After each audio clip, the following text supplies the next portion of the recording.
Next question, member for York South Weston. Good morning, Speaker. My question is to the Premier. In my riding of York South Weston, hard-working people are facing an affordability crisis.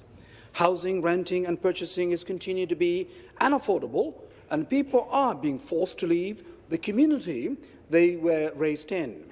The Toronto Star recently did a story that highlighted 33 King Street building in my riding and shared the struggles tenants are facing. And almost 20 years ago, Charlene Henry moved into 33 King Street building and would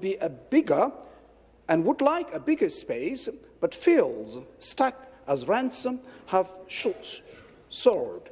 Charlene stated, "We have outgrown our space, but the market has outgrown us." The reality is that the people have to hold onto units even when it does not make sense for the householder to live there. What is this government doing to address the housing crisis we are in? Unreasonable above guideline rent increases and holding tenants hostage because they cannot afford to move. And to respond on behalf of the government, member for Aurora, Oak Ridges, Richmond Hill. Well, thank you very much, Speaker, and I thank my honourable colleague for the question. He's absolutely right. Life had become incredibly unaffordable because of the decisions made by the previous government, and of course, often supported by the NDP, Mr. Speaker, which is why we wanted to turn things around. We want to make sure that life is more affordable for Ontarians, Mr. Speaker.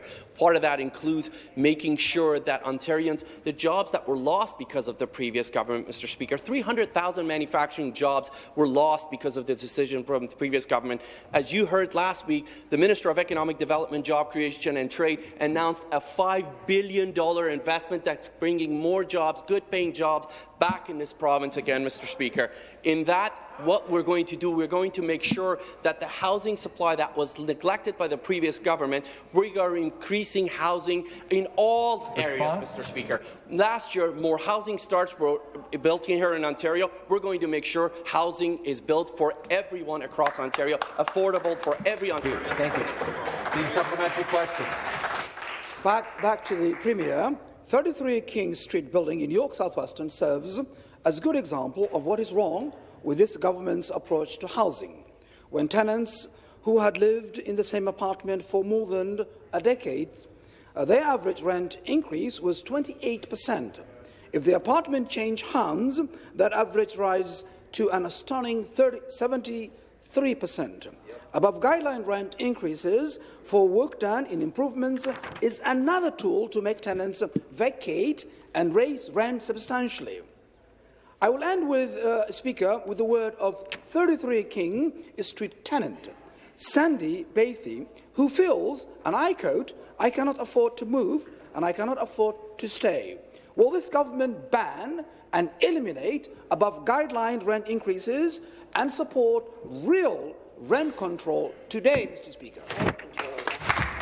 And to respond again, member for Aurora, Oak Ridges, Richmond Hill. Thank you very much, Speaker. And again, I thank the member for raising an important issue here, which is affordability in the province of Ontario, and he's absolutely right, which is why the Minister of Housing, Mr. Speaker, took the initiative under the leadership of Premier Ford to make sure that we work to ensure that housing supply is increased in this province, Mr. Speaker, for anyone that's looking to have, whether it's affordable housing, whether it's that dream of owning a home in this province, Mr. Speaker. And as I mentioned earlier, housing starts in this province increased for the first time since the 90s, Mr. Speaker. That's not by accident. That's because our policies of this government under the leadership of this Premier. I encourage the opposition to work with us so that we can build more houses for all Ontarians, whether they want to look to rent, whether they want to buy again. We need to make sure these homes are affordable for all Ontarians. We'll make sure we'll deliver for them. I hope the opposition supports us along the way, Mr. Speaker.